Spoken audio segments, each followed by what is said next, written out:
हामी मध्ये धेरै व्यवसाय मित्रहरूले व्यावसायिक कारोबार तथा आम्दानीबाट प्राप्त भएको रकम व्यक्तिगत बैंक खाता वा डिजिटल वालेटमा डिपोजिट गरिरहेका हुन्छौँ। तर यसो गर्नु आयकर ऐन विपरीत हो नि? किनभने आयकर ऐन 2058 बमोजिम व्यावसायिक कारोबारको रकम व्यक्तिगत बैंक खातामा जम्मा गर्नु हुँदैन।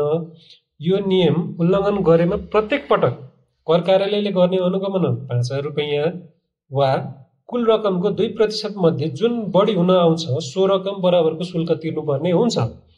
उदाहरणको लागि आर्थिक वर्ष 81-82 मा हजुरको व्यवसायको कारोबारको रकम 1 करोड रहेछ र हजुरले उक्त कारोबारको रकम व्यक्तिगत बैंक खाता मार्फत गर्नुभएको रहेछ। कर कार्यालयको अनुगमनमा हजुरले कुल कारोबारको 2% अर्थात् 2 लाखसम्म शुल्क तिर्नुपर्ने हुन सक्छ। त्यसैले अनावश्यक शुल्क तिर्नुभन्दा तपाईले व्यवसायको नाममा छुट्टै बैंक खाता खोली कारोबार गर्नु बुद्धिमानी हुन्छ र सहजताको लागि बैंकले प्रदान गर्ने क्यूआर कोड प्रयोगमा ल्याउन सक्नुहुन्छ। कर सम्बन्धी नयाँ तथा पुरानो प्रावधानको जानकारीको लागि एरोनेटको सीएस सहितको विज्ञ टिमलाई सम्झनुहोस्। Aeronet Biz Connect, an initiative of Aeronet Consulting Services.